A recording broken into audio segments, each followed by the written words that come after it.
Okay.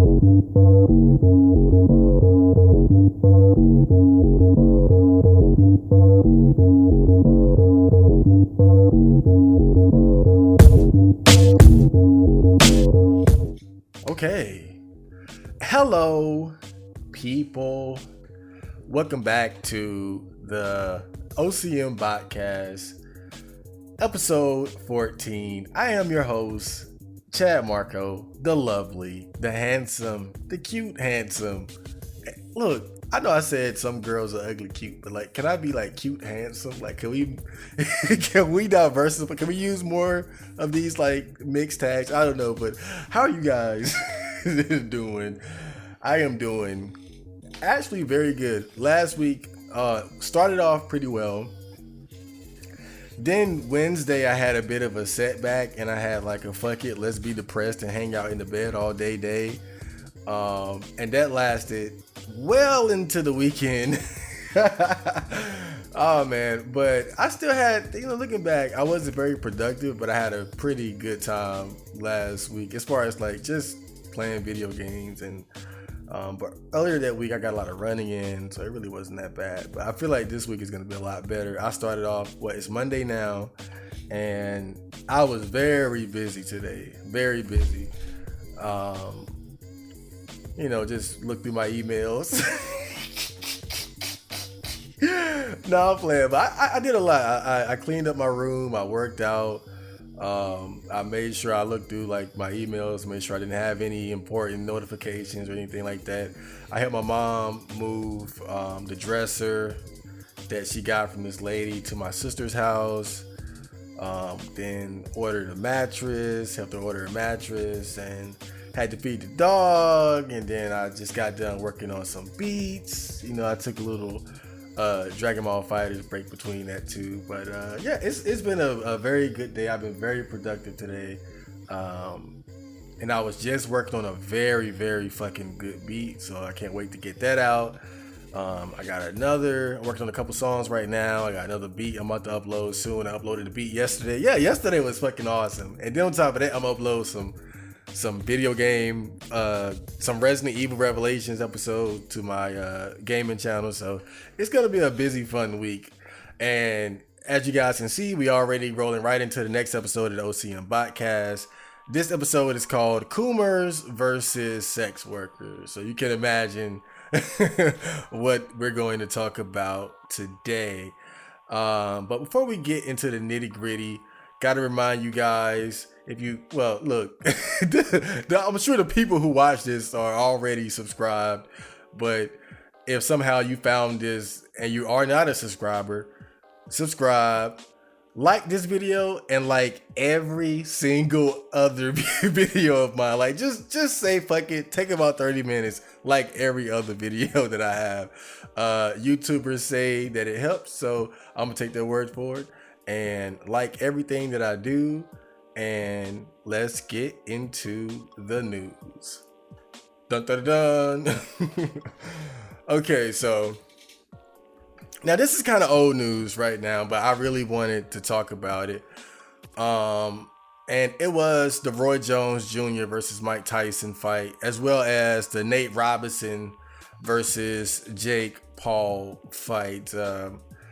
I'm not a huge boxing fan, but I do watch a bit of boxing. I would say I got like an amateur level of understanding of boxing, how it works, who are the legends and who are the current big names in the sport. And I know quite a bit about Roy Jones Jr. I know quite a bit about Mike Tyson, but I think everybody knows quite a bit about Mike Tyson. It was funny. My mom heard about this fight just off the name of Mike Tyson, and I was like, do you know who he's fighting? And she was like, I don't know. Who's Roy Jones Jr.? So I like Roy Jones. He's my personal GOAT, but I do think Mike Tyson is really the draw here, to be quite honest. You think about it, Roy Jones, he just retired like in 2015. He was fighting well past his prime and getting, he had a couple flashes of goodness in there, but for the most part, he was just getting fucked up in there, getting knocked out and shit. But I think it's really, this whole event was really about Mike Tyson, because Mike Tyson had been retired for so long. But I think on top of that, the footage that he released showing his workouts and how good of shape he managed to be in, even in his 50s, and he seems to have this reawakened eye of the tiger. But let's get into the tell of the tape, shall we? Now in one corner you got Roy Jones Jr. At this point, he was 51 years old. Now Roy Jones was like the middleweight king. He was a light heavyweight champion and even one-time heavyweight champion of the world. Very amazing credentials. Can't take anything away from the guy. He was like a very flashy, fun boxer to watch, especially in his prime. He had speed, he had reflexes, and they were just absolutely out of this world. And it really allowed him to get away with things that a lot of other fighters just really couldn't. I mean, he was definitely special. And, Mike Tyson, he needs no introduction whatsoever. At this point, he was 54 years old, one of the greatest heavyweight boxers of all time, without a doubt. He was a destroyer in the ring. He had extraordinary power. But not only that, I think people really think of, when people think of Mike Tyson, they just think of like a beast with just power out of this world. But really, more than anything, he really had an elite level of technique and skill. And I think you kind of got to owe that to his original trainer, legendary trainer Cus D'Amato. Now, obviously, these men, they are very, very, very fucking old now. And to most people, they don't really belong anywhere near a boxing ring at their age. But, boys will be boys. But really, one thing that people have to realize is that with some fighters, it's really not just about the money. They genuinely love to fight. And that's the type of guy that Roy Jones is. That same hunger and love for the game that made them so great in their prime, that's the same thing that pushes them to continue fighting, even when it's not a very wise idea to do so. I was just watching Tommy Hearns. He was on, what's this guy name? Sean Porter's. He's a boxer. He was on Sean Porter's podcast, and Tommy Hearns, he's a throwback, from the late 70s, 80s era. But I think Sean had asked him, why did he keep fighting? I think his last fight was in 2006 and way past his prime. And Sean was like, why'd you keep fighting? And he just said, you know what? He loves the game. He loves to fucking fight. It's in him. And he said to this day, every day he thinks about, fighting. Even though, there's no chance of that happening. It's that just goes to show just how much some boxers really have an attachment to the sport, and some people just really love to fight. But the unfortunate thing about being a boxer is that it's not like being a musician or an engineer or something. It's a lot of career paths that you can take, and you can do what you love to do for the rest of your life, pretty much. But usually there aren't a lot of sports where that's really the case, whether it's basketball, football, boxing especially, people tend to retire somewhere on the pretty or ugly side of 40. That's usually, 40, past 40, that's when people are looking at you like it's a matter of time before you just completely embarrass yourself and hurt your own legacy. But that's the unfortunate thing about it, man. But I think with Tyson, it's a little bit different.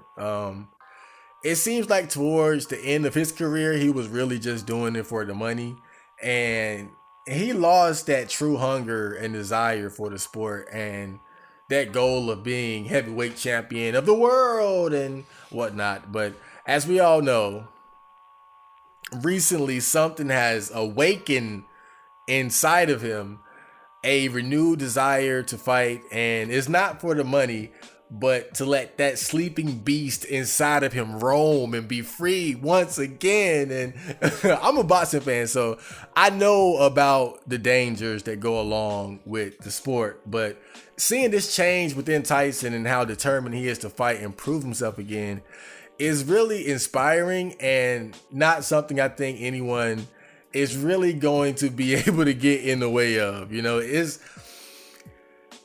inspiring kind of in the same way that the Rocky Balboa movie is. You know, when he was way past his prime and he fought Mason the Lion Dixon, played by Antonio Tarver. Like, it's really that kind of thing where it's just like, you gotta give him a shot. You gotta let him.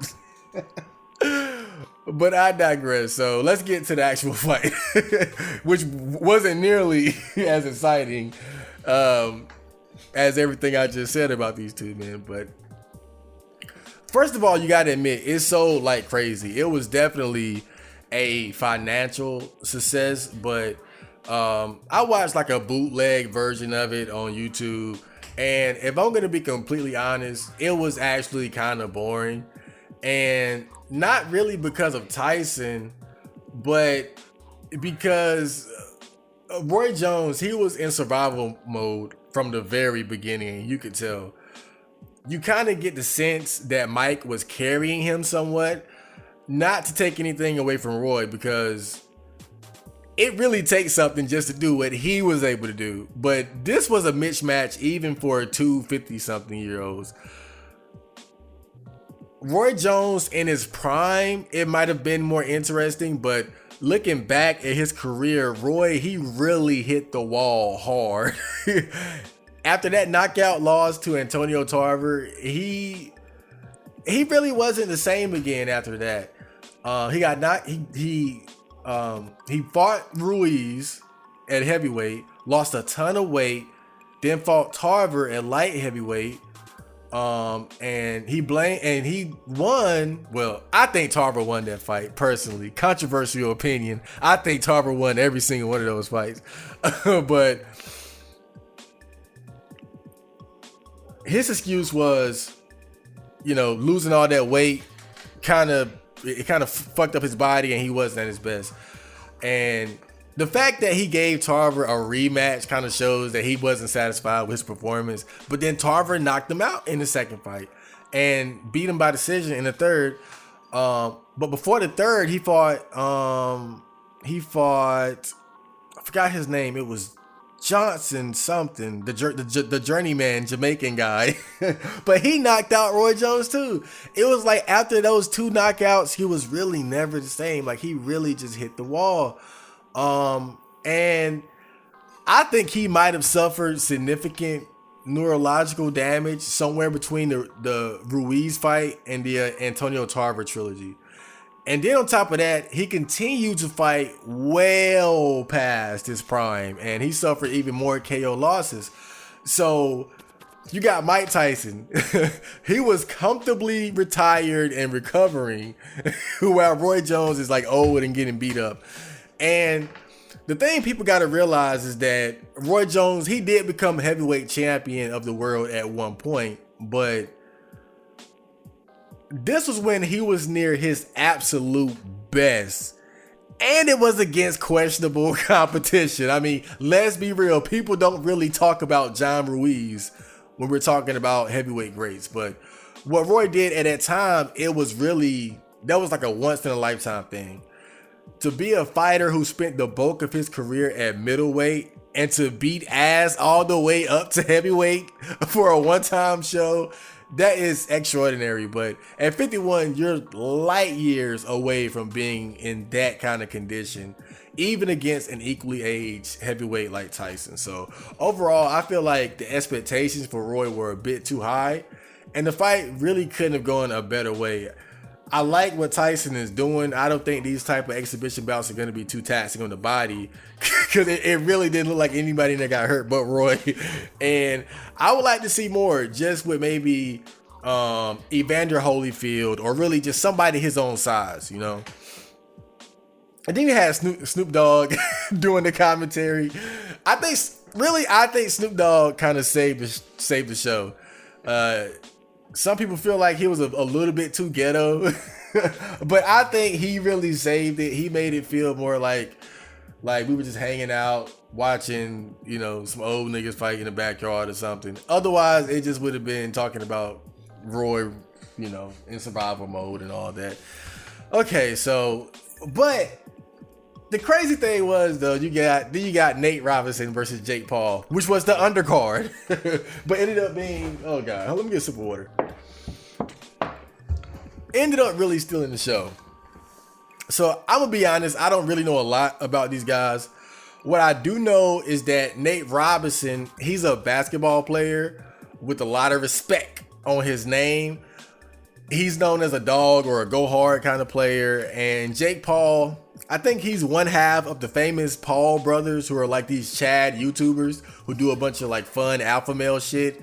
Now, what's interesting about this fight is that even though they were the undercard, like I said, these motherfuckers, they stole the show.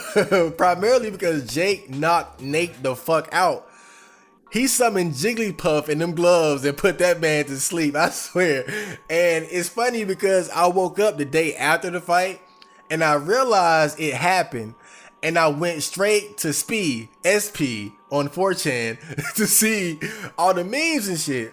And the first thing I noticed was that all the guys were discussing the Jake Paul fight more than the main event between Mike Tyson and Roy Jones. So obviously the white man marches on. 4chan is racist, but it was the knockout between two B-list celebs. And somehow that was a lot more interesting than watching an elderly Roy Jones trying to avoid Tyson bombs. So, but I'm just saying, yo, look, 4chan is racist as fuck. It's like if a white guy ever beat up a black dude in a fight. Oh god, man, like Tyson versus Fury 2. Oh my god, like black people just would not hear the end of it on fucking 4chan. They were roasting us like a motherfucker. And this was really no different. But let me tell you what kind of happened with this whole scenario, right? This is just like that movie White Men Can't Jump. Now, something that I noticed is that for some reason, black men have this feeling of superiority when it comes to certain sports, specifically basketball and boxing. I'll never forget Bernard Hopkins. He famously said, "I would never lose to no white boy," before he faced Joe Calzaghe, and then he lost. And I bet that Nate felt as if, hey, I'm a tough guy. I've been in street fights. I'm crucial with these hands. I go hard in the paint. I can beat this white boy. Not realizing though that Jake was he's really been putting in the work. That hard work. And he got that ass slumped because he stepped to a superior fighter thinking that he was sweet. I don't give a fuck about all that race shit, but this is like a lesson. And the lessons is that it's levels to this shit. Jake Paul might not be able to hang with any notable pros or even amateurs, but at the very least, he's put in enough work to where he can beat a tough guy who doesn't really have proper boxing training. It's kind of crazy though, because I feel like now Jake has a target on his back. I feel like now a lot of celebrities have seen this fight and how much hype and interest it generated. And now I feel like they're going to want to take a shot at the white boy. So it's cool that Jake had like this outstanding victory, but he better watch his back, because I feel like somebody with actual hands on the low is going to be looking at him like food now. Just like I already seen like people already like challenging this dude, yo. So just he got to really watch out now, because he's hot. So that was the news of the day. And next we're gonna have a bit of OC. This is actually a new beat that I just finished making. What, yesterday or the day before yesterday? Or was it 3 days ago? God, man, I'm so lost track of the days. But yes, this is a beat that I just finished recently. I'm not quite proud of it. It's got a nice vibe to it. And after that, we are going to get to the main topic called She Wanna Be Saved. Stay tuned.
Okay, we are back to the show.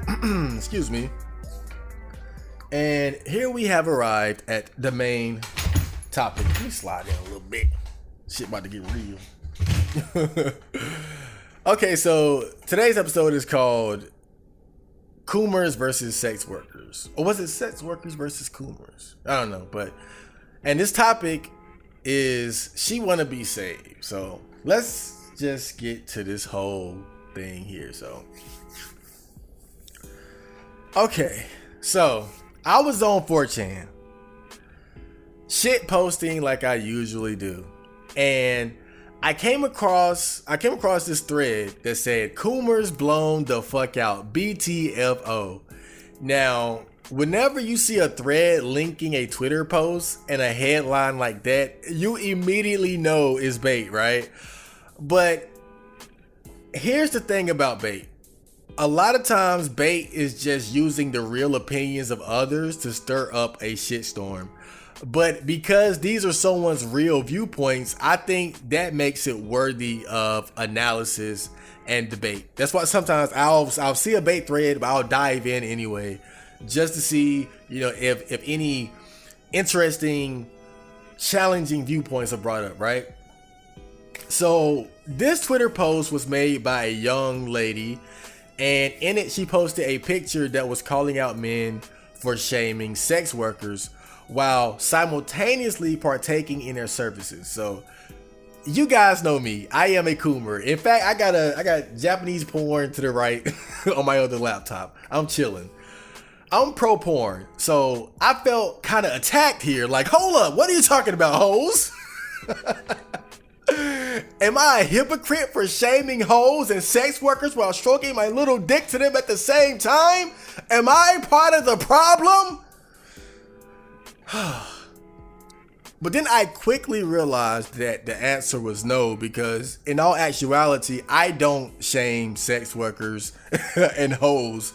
I know my whole vibe is like MGTOW red pill shit, right? But I don't give a fuck if women want to be hoes. And really, I don't even like when I say hoes, I'm not saying it to insult them. What I really mean is I don't care about women being promiscuous. Hoe is just a slang and it's got like a negative vibe to it. I'll admit that. But when I say hoe, I'm not saying it like fuck them hoes. I'm saying like you fuck a lot of niggas. So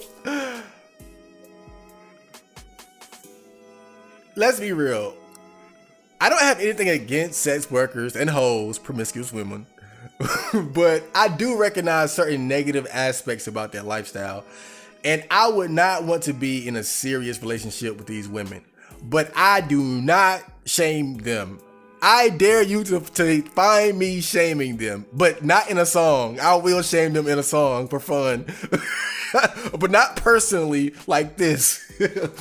But because really though, I'm a to each his own kind of guy. I think it's cool that women are free to frolic amongst the flowers and suck dick every day. That's cool with me. I don't give a fuck. But the reason why I made this a topic is because upon further analysis of this post, I smelled something fishy. This picture has an ulterior motive, which is why I knew I had to do a piece on it. Now, what you have to understand about this picture, first of all, is that it is pro sex worker, pro thought, pro hoe, pro porn, pro OnlyFans, and all that. You have to realize that this is not about the morality surrounding being a sex worker, or rather it's right or wrong. This picture has already chosen a side. This picture is about not wanting to be shamed for being a sex worker and reversing that shame onto the men who partake in these services and forcing them to pick a side. Now, let's point out what they are correct about first, because there is some truth to this picture. Now, supply and demand. If you are a man with a strong conviction that sex workers are just bad, it should be illegal, I'm better than these people, yet you participate in this activity, I think then you're kind of a hypocrite. You're partaking in these services and it helps keep these things thriving. You're part of the problem. I'm putting that in quotations. I'm not saying it's a problem. I'm saying it's a problem as well. But the problem with this is that it's the most extreme example of this kind of guy. And I don't think most guys really fit this extreme. What you have to understand is that it's a difference between being a full-blown hypocrite and just having honest mixed feelings about something, right? So let's take the guy at the club, right? The little club example, right? At the strip club. Now this guy, he likes watching girls shake their ass and bounce them titties while grinding on the pole. Okay, that's what he's into. But he would not want his daughter to be a stripper. Now, does this make him a hypocrite?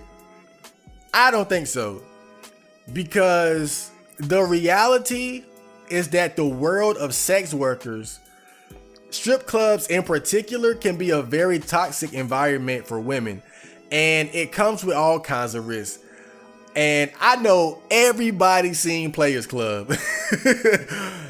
Shout out to Ice Cube, which is really a great representation of the highs and lows of that occupation.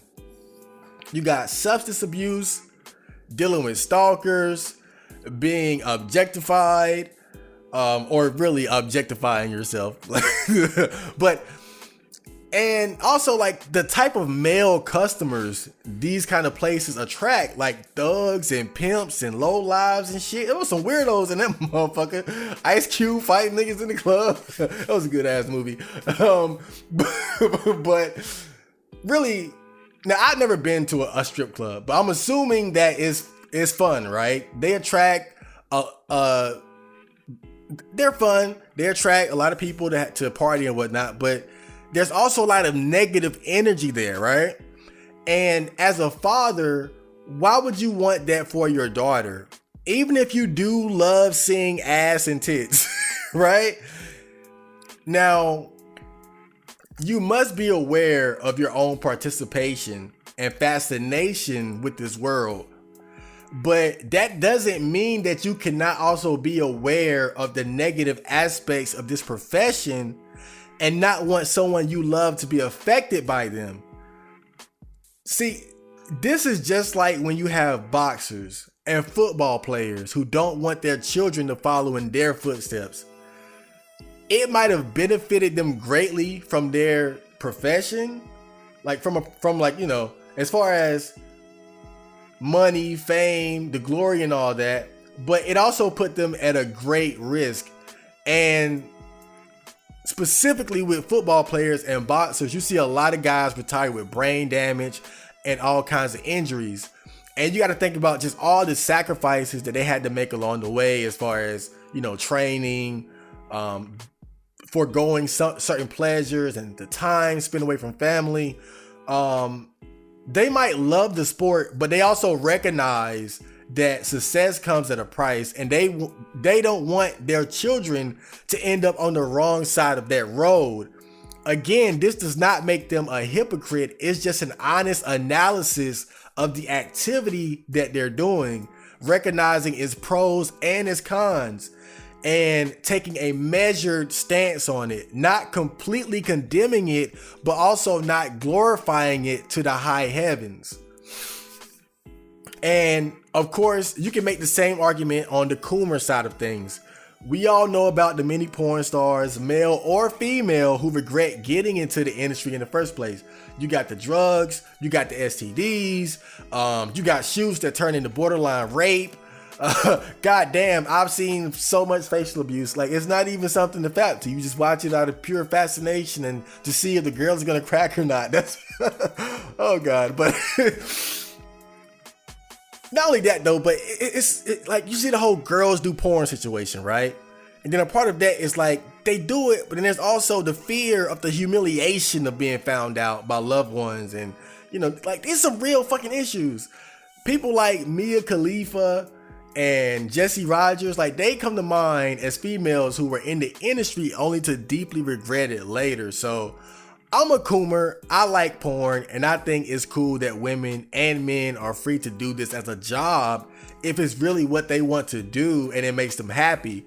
But I'm not stupid. I also know that it's not all sunshine and rainbows. So if I had a daughter, of course, I'm not gonna encourage her to get into an industry which has been known to ruin people. I mean, literally ruin people, you know. But again, I would not condemn it completely, because I also know some of these girls, they really enjoy being freak nasty hoes on camera. And, you know, when it's all said and done, some of them seem to find happiness. And I can't sit here and say, you know, they're not happy or what. Only they know how they feel, and I'll just take their word for it. Honestly, it seems like some of them, they just don't give a fuck. They love fucking on camera. Like someone like Angela White, like she's just like, she is like, she is the porn. She is to porn what Stephen Hawkins was to science. She is to porn what LeBron James is to basketball. Angela White is to porn what Daigo is to professional fighting games. I mean, she's just all about fucking niggas on camera. So, that being said, let me tell you the truth about this image and why so many women are backing it up. The truth is they want to be hoes and not suffer any negative consequences for it. And you know what? Let's, again, put the shame and shit to the side. Cause I don't even deal with that nonsense. I don't give a fuck who's a hoe and who not. I don't, whatever. But the thing is, women, they want to be able to be sex workers and not become less attractive to men as far as being desired for serious relationships. They want to be hoes and housewives at the same damn time. This all goes back to alpha fucks, beta bucks. It all goes back to never make a hoe a housewife. Women, they do not like the fact that a lot of men would not take a woman seriously if she demonstrates that she is promiscuous and is willing to sell her body to strange men. Women, they want to be able to take advantage of the leverage and power that their youth and sexual marketplace value gives them and not have it prevent them from finding a stable relationship in the future. And see, now, I'm gonna just keep it real. Like, if there's ever a female watching this, ever, unlikely. But seriously, like, you have to understand that promiscuity in women, that kind of behavior is not attractive. It is not attractive to some men. Some men don't, a lot of men don't give a fuck. Let's be real. But to some guys, it's really just not attractive. Like that, like to us, you being promiscuous is like a guy being a virgin to you. It's like the inverse of that. The same way a guy being a virgin and not having bitches is a turnoff. A woman fucking a lot of niggas it's a turnoff. It's unattractive behavior to a lot of guys. Yes, men, they will trick off on you, they will fuck you, and they will freak nasty you all night. But as far as a serious relationship is concerned, that kind of lifestyle really is gonna disqualify you in the eyes of a lot of guys. You're not gonna be able to take that wife position if you're known as a hoe. And this isn't just some irrational way of thinking. Relationships are about loyalty, commitment, trust, genuine love, and caring for one another. Or at least that's what we want in terms of a relationship, right? And by being promiscuous or a sex worker, you're not demonstrating any of these qualities. What you're telling men is that you're either all about that dollar and you would use your body to exploit men of their resources, or that you value variety of men over commitment. And I think another aspect of this is that when you look at sex workers, like they're known to have a certain kind of mentality. And I think like someone like Cardi B, she's a good example because she was a stripper and she talks about her escapades as a stripper and finessing men. I mean, goddamn, this girl was on point. She was all about that motherfucking bag. Goddamn. But I mean, she talked about like drugging guys and robbing them and shit. And but the thing is, the thing about these type of women, and I'm not saying all, but this is a very real thing that happens, is that these women, they become very jaded. And their mentality regarding men and sex becomes like everything is about the bag. Everything becomes about the bag. It's every man to her is a come up. And again, this is another thing that's just not attractive to men. Men don't like to. Well, some niggas really pay pigs out here and repping that shit. But some men really don't want to be used for their resources or what they have. They want to be with somebody that's really attracted to them. And when you're dealing with a sex worker, you're already dealing with someone that's in the profession of finessing men. I know now it's more normalized. You got shit like OnlyFans, and like they'll communicate with their fans and shit. Like they'll talk to you, they'll chat with you and shit like that. But you got to understand that all of that is just for the end goal of getting money out of them. That's really all it's for. They don't give a fuck about them. And that's what you have to realize, is that sex work is becoming normalized, but the core of it is still the same. And the core is that you have women who see men as utilities or just suckers to be licked. That's at its heart, that's what it's going to be for 90% of women. Let's be real. And it's like, men just cannot trust you to just leave that mentality at the doorstep. That's the problem. Men just, we can't just, well, you know, she finessed 99 guys, but she ain't finessing me. Like that's just not, men just cannot believe in that. So that's just another reason why it's unattractive. And then it's all this other shit. Like, again, STDs are so rapid now. Then it's like, if you're promiscuous, then naturally that's gonna run through their head. Like, oh God, like this bitch probably got something. And then on top of that, if you being in a serious relationship with you and you don't fucked a lot of guys, then it's like, I'm walking around with you hand in hand. We at the mall and we walk past like 3-4 niggas that done nutted on your face and shit. Like, this is the kind of shit that guys don't want to deal with, that comes with dating hoes. Like, oh, you that's your girlfriend, nigga? She would eat my ass. Like, that's the type of shit you gotta deal with when you fuck with these hoes. It's so many negative things that go along with that. But let me get some water. So I took a deeper look at that Twitter post and I snagged some comments from there. I snagged a couple comments from there. So we can just so you can see, because this was a very big post. Like, I think it got 50,000 likes or retweets or some shit like that. But let's look at some of the comments that were posted on it, so you can see exactly what I'm talking about. So let's get right into it.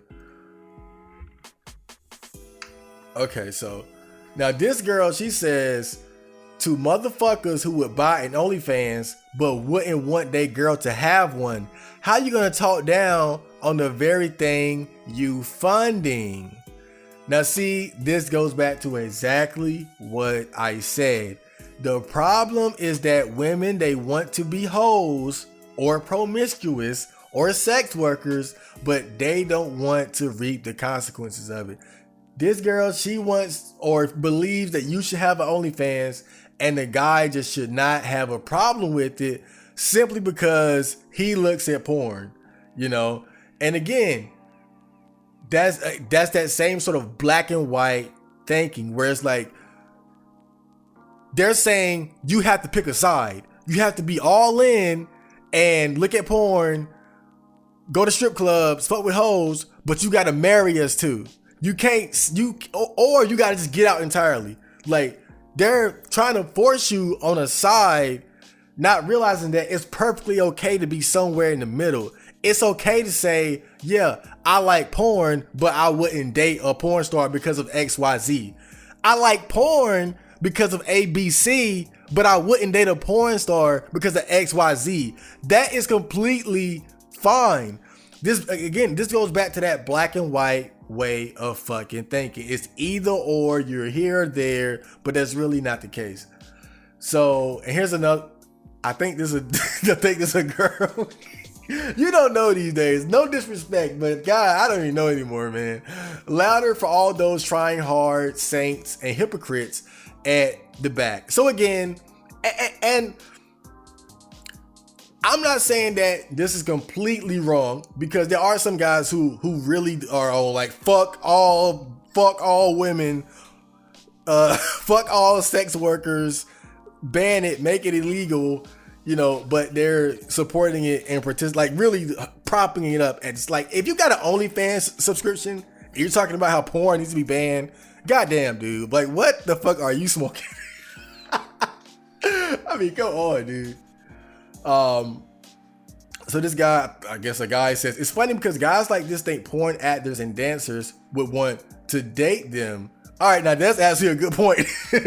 I like this. That's actually a very good point.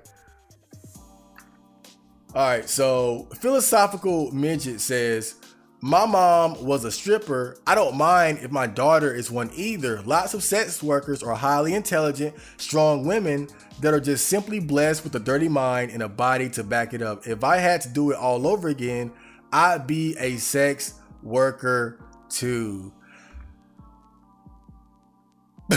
Now, it's... look, I'm going to be real with you. If I had a daughter, I wouldn't want my daughter to be a stripper. Because again, aware of what usually leads a woman to that point, that environment, that lifestyle, the negative aspects of that lifestyle. So me and him are not on the same page. But this just shows you how some people think. I'm not saying he's wrong. I'm saying that there are people out there who really would not mind their daughter being a stripper. It's like, oh, you want to be a stripper? Cool, be a stripper. All right, so Isabella, I'm saying this like these motherfuckers commenting on my damn YouTube. But all right, so this is what we learned in Global Gender Issue, the double standard for men when it comes to women's sexuality not being her own. Also, how most men love pornography but don't see these women as women and couldn't imagine seeing their daughters and sisters like this. GG Zoom, what the fuck is that?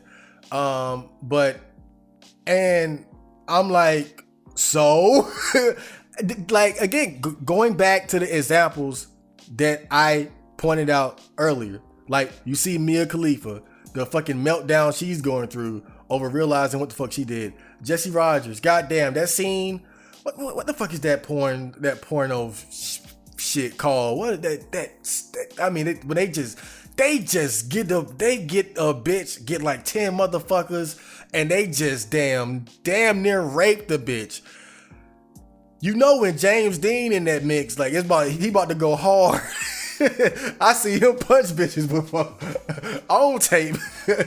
But yeah, it's like scenes like that, shoots like that, where you know the woman is extremely uncomfortable. I think like Jesse Rogers, she talked about how like she caught like HPV or herpes or something, and I think she had like tears in her anus, or like but this is what I'm saying though, is that they're trying to say you can't like porn but recognize its downsides at the same time, you know. And again, that's just absolutely wrong, because it's basically saying it's either 1 or 100.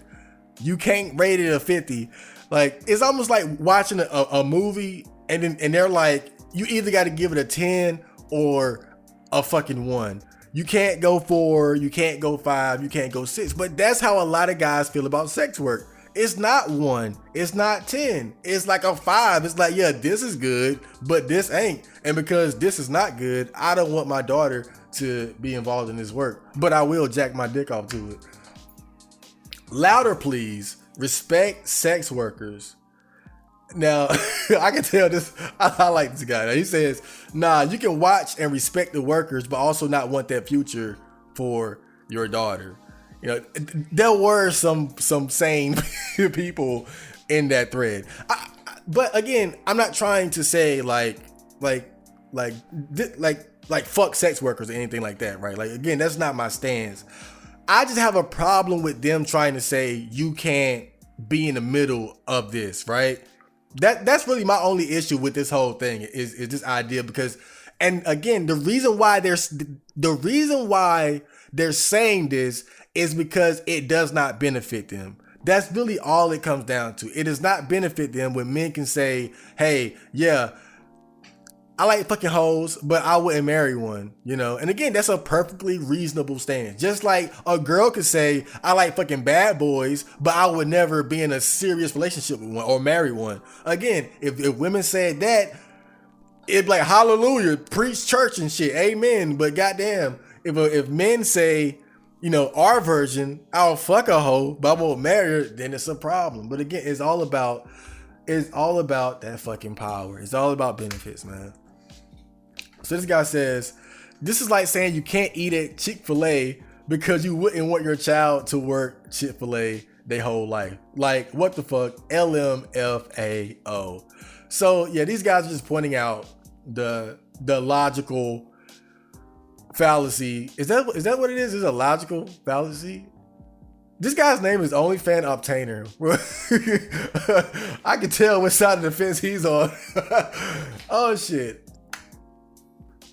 So this guy says, although I agree with most of the sentiment, you can definitely watch porn and not want to date a girl who's done porn. That is completely logical. So some people, they see exactly what's going on. They can see like the little inconsistency there. But it's important that you point that out, because in fact, the thread of the day is how 4chan kind of reacted.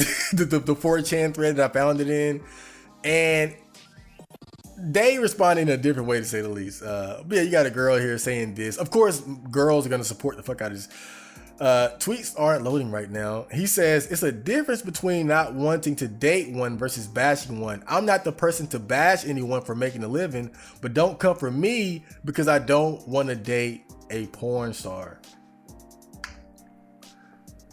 Gary says, the reason it exists, ain't nobody forcing you hoes to do none of that. Now, see, that's another good point, because it seems like they brought up the whole supply and demand thing. Like, we're only hoes because you're demanding it. Like, but it's like, come on, you ain't gotta supply it. Like, that's like the drug dealer blaming the drug addict. Like, you gotta take personal responsibility for your role in this as well. I can say I like porn and that, I don't buy porn, but maybe I'm promoting it in some like weird cosmic way, right? Whatever. I can live with that. But still, that don't mean I gotta go out and be with a hoe or be with a porn star. So this guy says all women are okay with all the above from their daughters. Yeah, like that's like, man.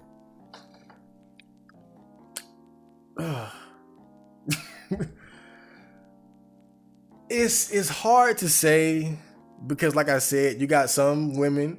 I mean, the guy from earlier was right. Like, some of them, they are intelligent, hardworking, like stable motherfuckers. Like, goddamn, they strippers, but they got their shit together like you wouldn't believe. But I think when you look at just the ugly side of it, and that's really the issue here, is that there is such a ugly side to sex work. And that's what these men are really thinking about. Of course, there's the glamorous side. You're a female. You're free to fuck as you please. You're making money off these simp ass, suck ass dudes, right? Like, that's cool. That's cool as fuck. Do what you gotta do. But you have to admit that it's a ugly side to that world, a very ugly, dark side to that world. And that's why it's like, when you say, oh, I wouldn't mind my girl being a stripper, that's why it rubs people the wrong way, because it's like, what? Like, you do know about this, right? Like you do, like, come on, bro. Like, certainly you don't think like that's just like that world is just like rainbows, bro. So this girl says, men who think like this deserve to get cheated on. I don't even. Oh man, goddamn. And this, I'm assuming it's a girl. She says, I'll always retweet. This girl says, they're not ready for this conversation either. I'm ready for this conversation. We can have it, Jupiter. What? No, but seriously, like, this is an interesting conversation, because this is something that I haven't really heard people like talk like because I mean, let's be real. Like, what they're saying is that it's wrong for you to be in the middle. It's wrong for you to say, I partake in the services of hoes, but I wouldn't want to be involved with them intimately, or wouldn't want my daughter to be like them. Like, that's basically what this is. And that's it. It's something interesting to talk about. This guy says, makes no sense. I watch the NBA, but I won't date a nigga. Oh man, nah, I remember why I saved that. That was just funny. Black Twitter is the best. Queen Breed. Now this girl, she says, when niggas like naked girl pictures on social media, but want a wholesome girlfriend, men. And again, I don't see what's the problem with that. I like looking at naked girls on social media, but I want a wholesome girlfriend who's not a hoe. Yes. What's wrong with that? Like, again, like they're trying to bring up this weird logic, but it's not making any sense. Like, why is that wrong? Why would it be wrong? You know, unless you were to say like, okay, I can look at naked girls, but if my girl is looking at naked dudes, then they're not wholesome. Like, okay, then maybe you have an argument. But me personally, I would not care. If I had a girl, I would not care if she looked at porn at all. I would not give a fuck. Like, it's whatever. Like, look, let me let me look at my hentai and you look at your hentai or your whatever. I don't give a fuck, bro. That, like, shit like that don't bother me. Okay, Bald Babe. This goes out to all you. I don't want a girlfriend who has an OnlyFans as well. Mocha says, "Off. This is cool." Karen Diamond says, "The audacity men have." And I'm not just cherry picking here. Like I picked out what was either funny or what was the general trend, right? And the general trend was women backing this up, and you had some men like stripper dudes, stripper mom dude. But for the most part, the guys were like, what? Like, hell no. So IT says, we don't hate sex workers. We just don't want to cuff y'all. That's it. Ain't no beef, sweetheart. And that's exactly what I'm trying to say. I don't hate sex workers. I don't got lick of a shit against them. But I would not want to date a sex worker because of the mentality that they tend to carry in regards to men. Now, of course, you know, a woman doesn't have to be a sex worker to have that mentality of just living by finessing men. But if you're a sex worker, which is literally the profession of finessing men, then it's like, again, it's like, that's why somebody just wouldn't want to date you. And again, you're talking about a committed relationship where exclusive access to each other's body is pretty much the standard of any relationship, but your profession is to sell your body to a bunch of dudes. But I was supposed to think you relationship material.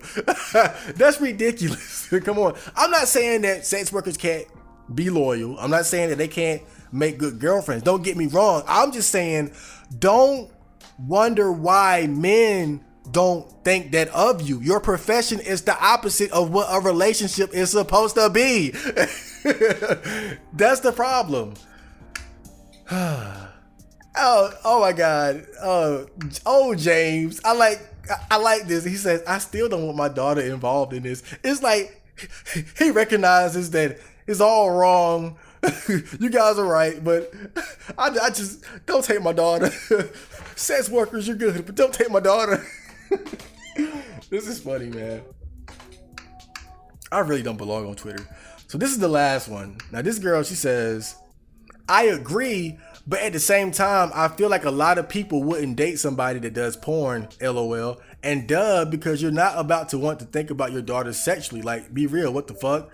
So I'm 50-50 because I see what you're saying about supply and demand, but now this post really made me feel good because this is a female. I'm assuming, you never know on the internet. Let's assume this is a female. This is awesome because she had, like, this is one of the few women, like I looked through a ton of comments. This is one of the few women who actually had a balanced view, who actually understood what these guys were talking about. Look at what she says. I'm 50-50. That's what I've been saying the whole time, is that it's entirely logical to say, hey, this is cool, but this ain't cool. And that is that's the problem with the world of sex work. It's cool that, hey, this is what you like to do. This is how you make money. Hey, and you're happy? bravo. But what about all these other fucked up drug addict, turned out, depressed? Like, it's a whole nother ugly world to that. And that's what people don't want their family members to be involved in. That's why guys are not trusting of women who are promiscuous, because they tend to have all these red flags and all these traits that make them just pitiful for dating. But it is what it is. So that was the main topic of the day. I hope you guys found that very informative and interesting. We're going to have some OC, and then we're going to have the thread of the day, which ties into the main topic. So stay tuned. You need to hurry and get dressed. You've got a bunch of work to do.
Hello people, we are back, and so now I'm going to do the thread of the day. And so the thread is pertaining to the main topic, and this was where I actually found this Twitter post. So yeah, let's get right into it. So the OP says, you all claim to hate sluts and whores, but you literally can't refute this.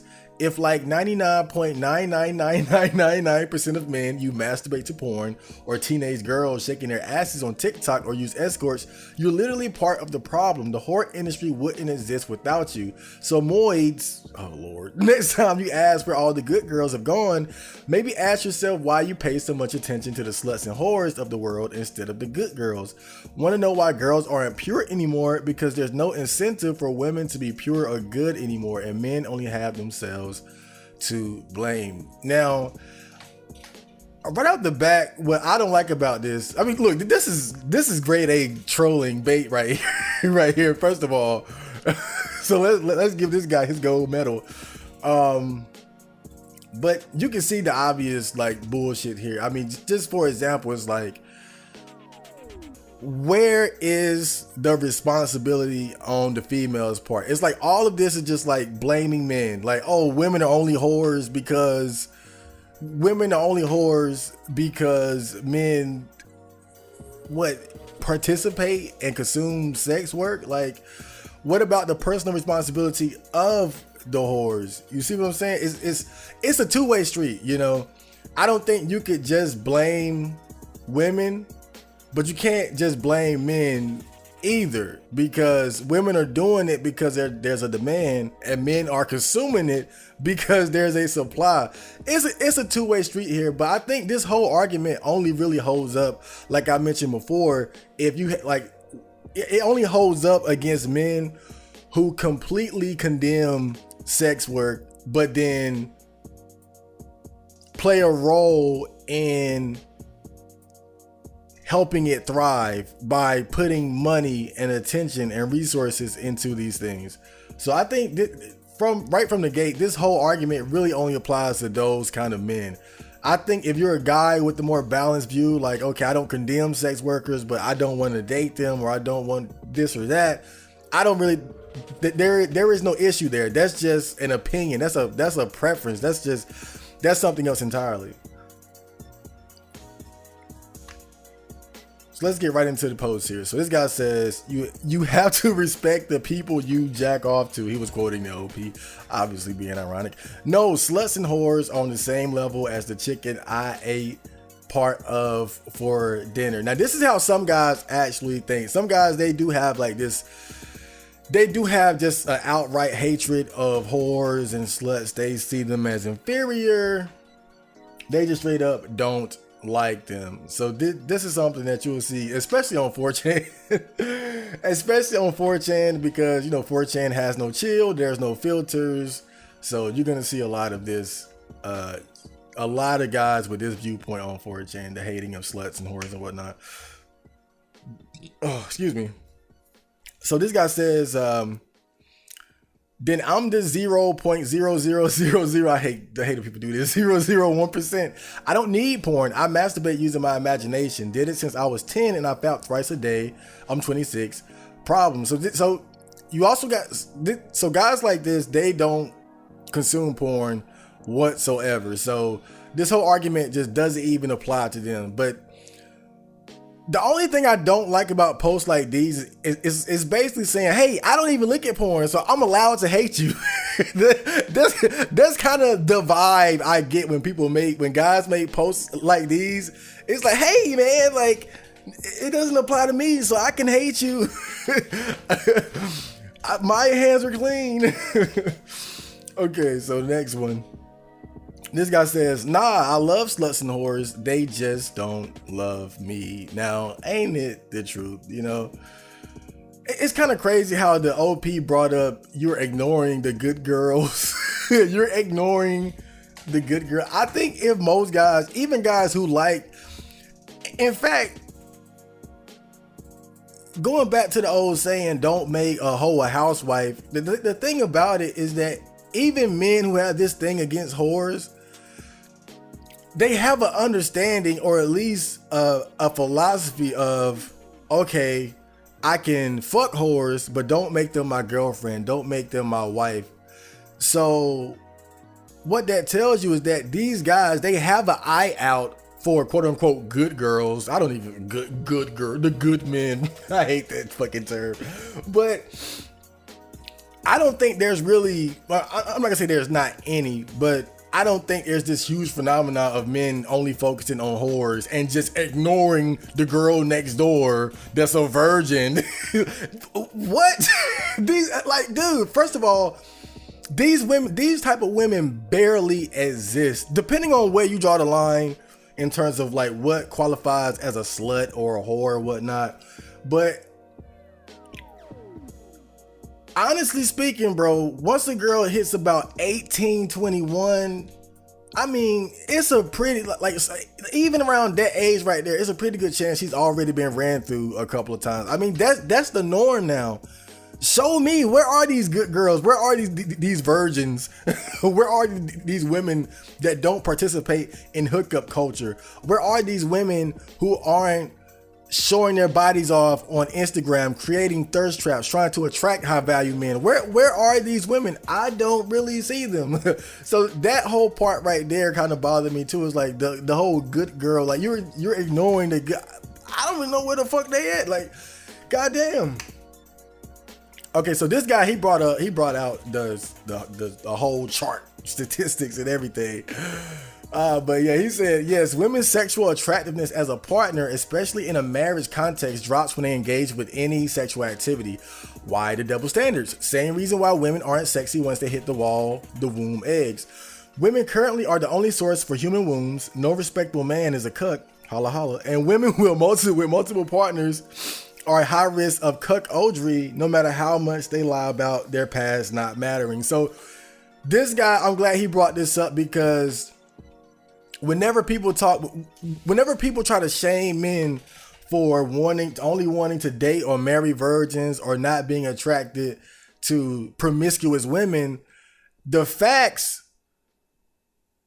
are on these guys' side. The facts back up their concerns, and the facts simply are is that the higher body count that a woman has, the more likely her future relationships are going to fail, as well as like other issues as well. So these guys who are like, I don't want to date sluts, or I don't want to date promiscuous women, or I find whores unattractive, they're not just pulling this out of their ass. Like, that is a very reasonable thing to be unattracted to.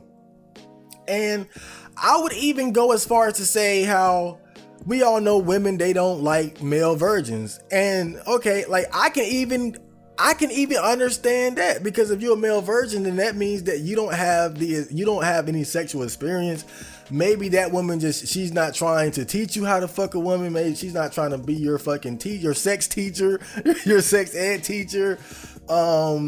She doesn't find it attractive because it's like, oh, well, maybe there's something wrong. Like, I can put my bullshit to the side and see things from the female perspective. But it's amazing to me that people don't really do that for men. It's just like, oh, you don't want to date a woman with 100 bodies on her goddamn, with 100 bodies on her wall? What are you, insecure? Oh, man. So this guy says, the whore industry wouldn't exist without you either, you dumb cunt. You're the one taking advantage of men here.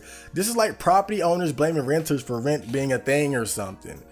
I like the drug dealer analogy better, though. I gotta be honest, though. But it's like, if you selling drugs, you selling crack, and it's like, well, all these guys buying crack, what am I supposed to do? You have to take personal responsibility. Regardless of what side of the fence you're on, you have to take personal responsibility as far as your role and your participation in whatever the activity may be. And this whole argument of, oh, well, you know, if men, if only men didn't want to pay for sex, then I wouldn't have to sell my pussy. Girl, you do not have to sell your pussy regardless. Goddamn. Implying I watch porn because I like it and not because I feel compelled to after doing it for so long. I think that porn is monstrous and its depiction of sexuality is nasty and mean-spirited. It is obvious to me that the kind of person involved with it would not be compatible with me. I would even want to be acquainted with them, let alone date them. So this is another thing that you'll see. You have a lot of guys who they have an issue with pornography as far as like pornography addiction.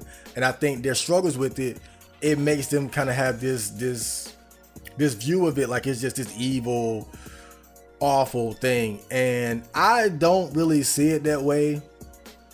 I'm pro porn. I like the fact that it's available. I understand its downsides. I understand what the addictive side of it. But the fact that I managed to get control over my porn habits and shit, I don't have that same view. Like, to me, I don't look at it like the way other people do, you know? It's like, to me, I look at it like junk food. Like, it's cool as long as you don't overindulge in it. Like, I put it in that same category. You know, you don't see a lot of people like, man, ban Snicker bars.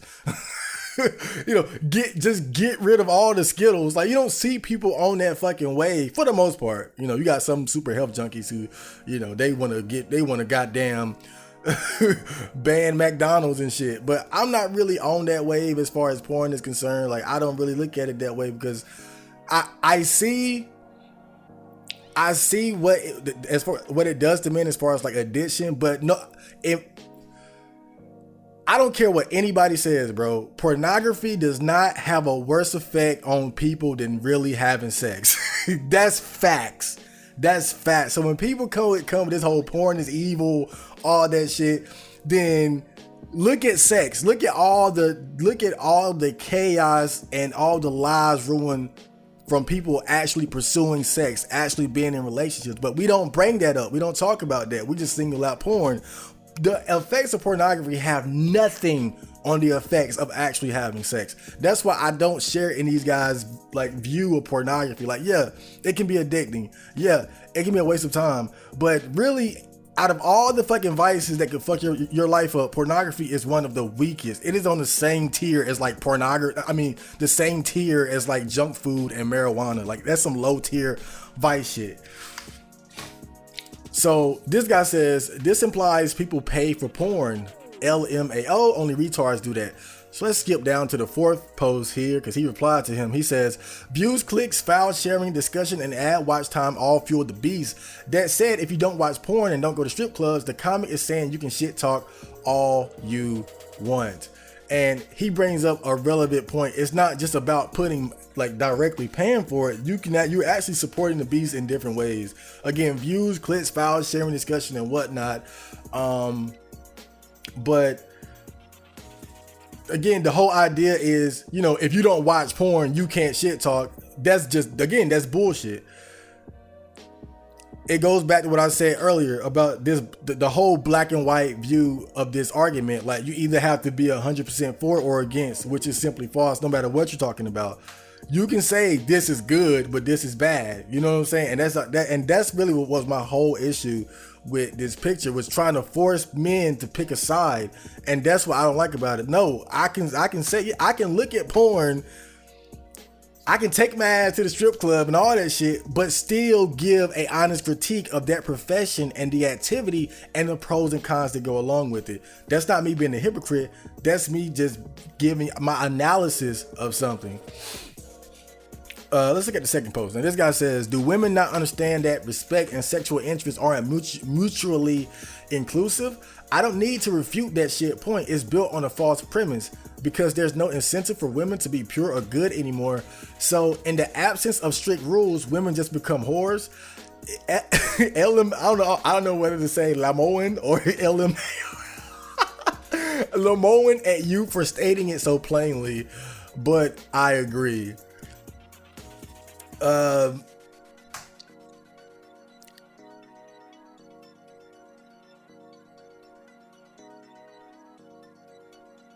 You know, I didn't think about this at first, but look at this. Because there's no incentive for women to be pure or good anymore.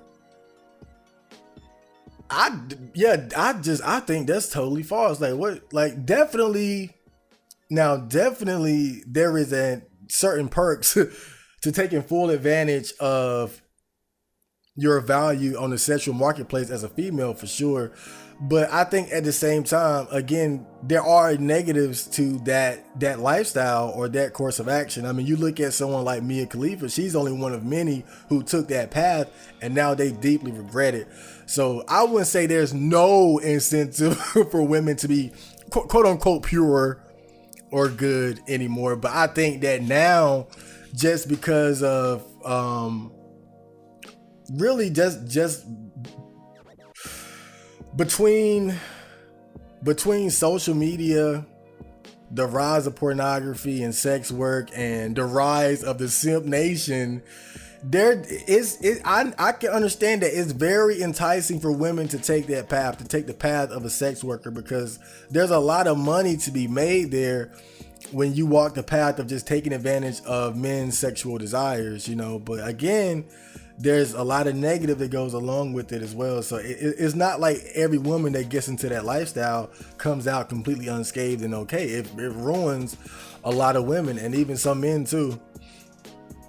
So this post says, appeal to hypocrisy, nod, an argument. Example, just because, he went all the way. Just because I fuck hookers doesn't mean I'm wrong when I'm saying prostitution should be illegal. Yeah, I agree. You know, sometimes for some guys, it's like, you know, hey, I got an addiction. I'm addicted. Like, what was that shit? It kind of reminded me of the movie Ray. You know, the blind musician played by Jamie Foxx. When he first got on heroin, he was already smoking weed, and he was hanging with his bandmates, and he was trying to figure out what they were doing, and they were telling him like, bruh, like, Ray, nah, bruh, like, you don't want. They were trying to warn him like, yo, we're shooting up heroin, but you should not do this. They were trying to warn him. So even though these guys were indulging in this vice, they were trying to warn Ray and tell him this ain't what you want. Don't indulge in this. So that's a good point. Just because you indulge in something doesn't mean you can't recognize that it's fucking you up, that it's fucking your life up, and could fuck up the lives of others. And this guy says, she's right. Stop being a degenerate. And there were a couple posts like these, and what I found funny about this is that, like, do these guys even understand that this post, that picture is pro sex work, it's pro porn, pro strippers, pro quote unquote degeneracy? That's what guys got to understand about that picture. You really got to read between the lines. Like, they're not trying to say sex work is bad. They're trying to shame men for shaming sex workers. That's what it's all about. This isn't a fucking moral crusade against sex degeneracy. It is pro sex degeneracy. So this guy says, this is true. I don't think anyone refutes this. It's basic supply and demand. The people who are against women become involved with the sex industry are not the same people watching porn. It's a straw man. I only read doujinshi, and I would love to date an ero manga girlfriend. And he replied to somebody, base, nothing is better than your own completely personalized fantasy. Got a lot of fantasy and 2D only guys in this thread. But if you look at it in the most simplest way, supply and demand, yeah, like, of course, like, if you are playing a role in terms of like consuming it or supporting it in any kind of way, then yeah, you are a part of it. But again, like I already addressed, the issue is basically trying to draw this line that doesn't necessarily have to exist. You don't have to say it's either or. You can say, yeah, I'm a part of it because I'm demanding it and I'm getting a supply, but it doesn't mean that you can't critique the thing that you're demanding or the thing that you're indulging in. And so that's what I'm saying is, like, when you look at what this picture is actually trying to convey, what is its actual goal is, I think that is wrong, but it's trying to seem right based on the most basic of premises, and that's the supply and demand aspect of it. But again, if you're just saying, oh, well, I like this, but I don't like that, that doesn't make you wrong. But that's what that picture is trying to say. It's trying to say you can't pick a side. I mean, you can't go halfway. You got to pick a side. And that's what its actual goal is wrong. But it's putting up, it's using supply and demand as a factual shield. Like, we're correct here, but that's not what it's about. And that's what people have to understand. That the whole supply and demand shit, that has nothing to do with it. Okay, so this guy says, it's hilarious that this whore is trying to argue that the sex industry only exists because men demand it and not because women choose to supply it. Supply and demand works both ways. Obviously, she wouldn't want men to stop giving her money. She just doesn't want to have to deal with any of the consequences attached. Imagine all the seething roasties if sex work was abolished. Now, this guy, he understood exactly what the fuck was going on. God damn. Obviously she wouldn't want men to stop giving her money. She just doesn't want to have to deal with any of the consequences attached. And bro, that's all this whole picture, this is what it's all about. Women, they want to be able to be sex workers, to be promiscuous, but not have to deal with any of the negative consequences. That's all that's what this whole picture is about, bro. It's got nothing to do with morality or whether it's right or wrong to be a stripper or a porn star. That's not what it's about. It's trying to stop men from shaming sex workers and saying, hey, if you look at porn or you go to the strip club, then you can't talk about us, but yes, we can. Yes, we can. Again, just because you consume something does not mean that you can't point out the negatives. If I buy a video game, I don't have to give it a 10 or a 0. I can say 5, this is good, this is bad. That's what a lot of guys do. They go to the strip club, they're saying, hey, big titties and fat ass, good. Being in this toxic environment, bad. That's what these guys are fucking saying. But I'm way too worked up. It's been a long night. I hope you guys enjoyed that thread of the day. And next we got the OC and then comments.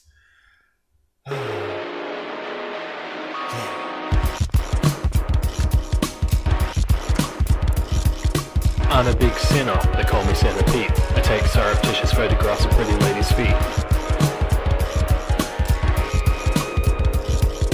Going to the supermarket hamper with the veggies, hammock in the parsley, needles in the strawberries. I went to Kmart to buy some clothes. Self-serve checkout, no time for hose. Machine prompted me to put the hangers in the bin, but I put them in my bag cause stealing's a sin. Do you think that I pray almost every day to the Dark Lord Satan? Did I forget to say? I pray for destruction, famine and death. I make all my money getting kids hooked on meth. My name's Centipede and I couldn't love a soul. I like to manipulate, deceive and cajole. My knees are all scabby from sucking fat dicks and my knuckles are bruised from beating up chicks. I tell lots of lies almost all the time. It's really rather lucrative to put them in a rhyme. I love being evil, there's no better way to be. I'm never reprimanded for my atrocities. I comfort my neighbor and I sleep with his wife. And I cut red meat every Friday with my knife. I swear and I cuss and I damn Jesus Christ. I make a mockery of God for his holy sacrifice. Do you think there's a virtue with incessant toil when your back is bent out and your skin starts to spoil? I'm really quite indolent, a lazy old sloth, but my mouth is always ready when you're ladling the broth. If you think piety is noble and cool, then you're clearly a dullard, a ninny and a fool. Sinning's all you need, drinking beer and smoking weed. Inside of every pretty lady is where I will sow my seed.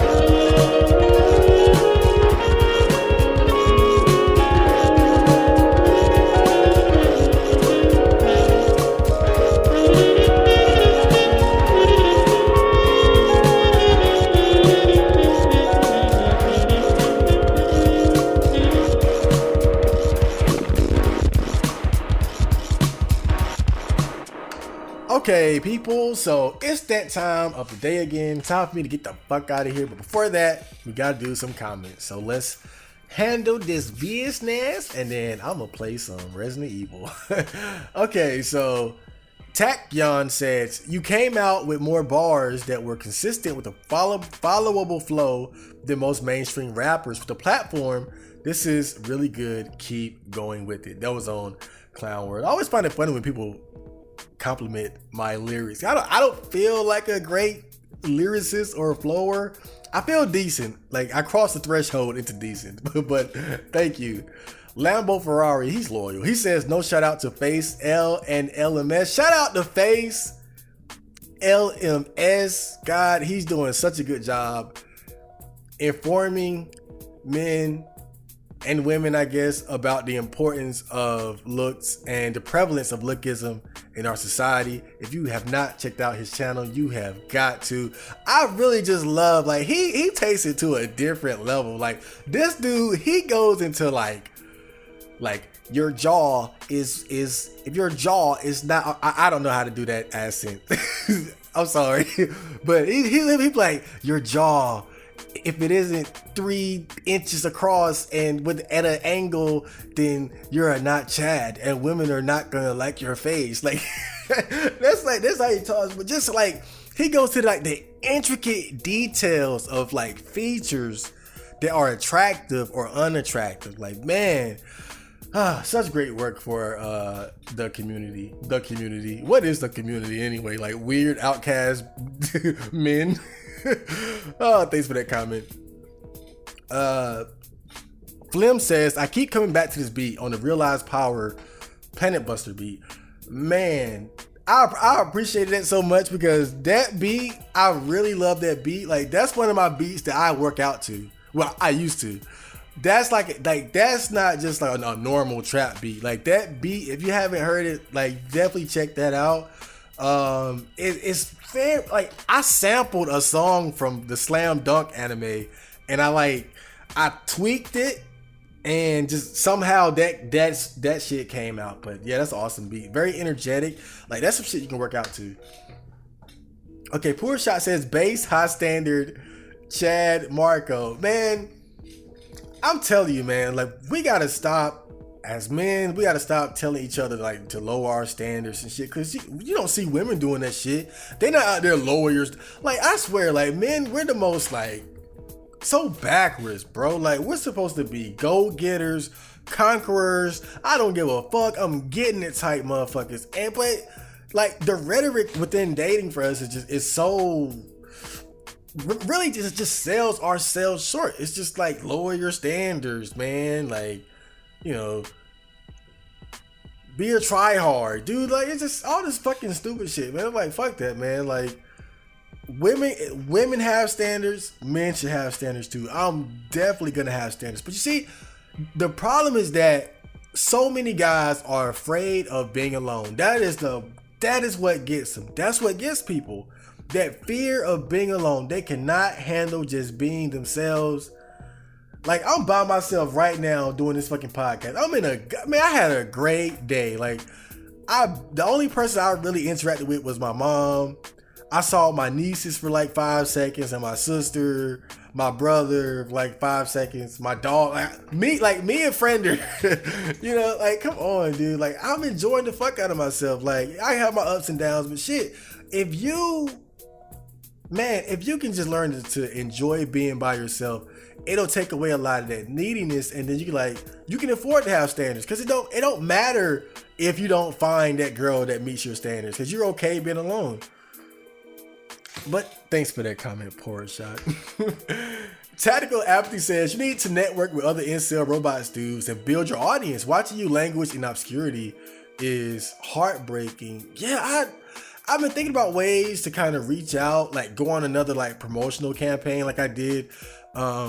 Usually what I would do, like, most of my promo would be around when I would release a robot mixtape, right? Because then I'd be posting the songs on R9K, and that's when my channel would grow. But that's really the only place I posted my shit, really. And that's like, I think I need to kind of expand my horizons and find other like communities that might be into the music I'm making. But I think that's the next move, is to like go on another promo tour alongside just creating, like being more consistent with creating my content. But thanks for that comment, Tactical Apathy. Moonbase MGTOW, another loyal supporter of the channel, a friend of the channel, I should say, says, hello, please can you put the sad mixtape on Spotify? Consider it done. Hopefully, maybe. Yeah, definitely. Thanks for that comment. So Henry Bit says, can't wait to dive into this. That was on the Oreo Man Part 1. It's 3 a.m. and I'm off the wagon, but my offer to do an interview on R9K loser to USAF, slightly more successful loser, still stands. Do it. Yeah, shit. Let's interview. I need another interview so bad. Like, that was so awesome. Henry Bits also says, on the different OCM Botcast, Robot Lives Matter. I wish you posted more of these. They're the perfect compliment to when I walk or just chill. To be honest, you're the only tie I've got less than 4chan spirit after years of that mess. If you want to guess, I'm a 4 more virgin bot before I joined the AF and got a girlfriend. I know it's a path a lot of bots consider. What's the AF? Is that the armed forces? That'll get the bitch out of you real quick. I'd say that. But yeah, man, shit, hit me up. I got my email is in the description box. Just email me, like, yo, I want to be interviewed. Like, tell me why you're interesting, and we'll go from there. Glowman19 says, here after Kent lost his virginity and got a girlfriend. Oh, I talked about that before, but yeah, man, Kent, he got a girlfriend, you know? That's good, but, you know, that type of, look, bravo to Kent, but that type of shit don't impress me. I'm more impressed by the fact that Kent became okay with being himself. He became okay with being Kent, even when he was alone. I think it's cool that Kent was a brother who had a car, who had a job, who was making money. Like, to me, Kent was already cool. He just had this whole complex about females. And once he got over that, like, he was pretty much perfect. Cause he got, look, if you got a car and you're making money, like, he was into fashion and, you know, like, that dude, he had interest like wrestling and sports and shit, collecting hats. Like, Kent was a cool dude. It's just, he had this whole thing about bitches. Once he got over that, he was cool as fuck to me. And now that he got a girl, it's just the icing on the cake. But really, that's not the cool thing to me. The cool thing is that Kent was always kind of cool. He was just depressed about bitches too much. So, Someone Die says, man, why the fuck you named this nice beat J-O-I though? So, let me explain this. It's not like jack off instruction. It's, if I remember correctly, it's just joy, like it's upbeat, like joy, but it's spelled in like just a different way. Instead of like J-O-Y, it's J-O-I, you know, just being a little fancy with it. So Tactical Aptly says, these low views is so heartbreaking. And then Moonbase MGTOW says, trust me, it's better this way. My favorite beat by Marco has 0 comments and it's so comfy, honestly. Just hope one of us makes it and throws more neat bucks his way. Yeah, I guess like there is a certain appeal to like those smaller channels now that I think about it, because past a certain point, it's like the channels start getting corporate, you know? You start having paid sponsorship. Then it's like every episode they're like and subscribe. Like I get like why that's good. You do that because it helps grow the channel, right? But past a certain point, it's like it feels more corporate. Like everything becomes about like views and monetizing and ads, and like I see guys who they censor themselves to the utmost just so they can get the most amount of money out of the ads and YouTube. Like they won't curse, but not only that, they won't even say certain terms like pussy or sex, or like look at like LMS, for example, his channel. It's a lot of words. Now, I think with him, it's not so much the money. I think he's more worried about having his channel deleted if he, you know, just saying certain things. But with a lot of these YouTubers, it's like it's a money thing, and they end up censoring themselves and just kind of, I don't know, just doing everything the way everybody else does. And I don't want to fall into that. I would like to like grow my channel up to like, I don't know, like just really as big as it can get. I don't mind, but I think that, man, the bad side of that is that I don't want to, I really don't want to go corporate. I don't want to be the guy with like paid sponsorships that I don't give a fuck about, you know? If I were to do that, then I want to be something that I was interested in. But I don't know. Like, I know, like, dude, I look at some of these sponsorship shits people do, and it's like, you don't give a fuck about this product. You just want that money. But I respect the hustle, so thank you guys for those comments. So, Enlightened Survivor says, I love you, brother. Have massive success on the Night Walk vlog too. So I'm gonna end it on that note. I hope you guys enjoyed that episode, and I will return with more OCM Botcast very soon, and more OC, more music, more awesomeness, and probably even some more Night Walk vlogs. So, yeah, chat Marco, out.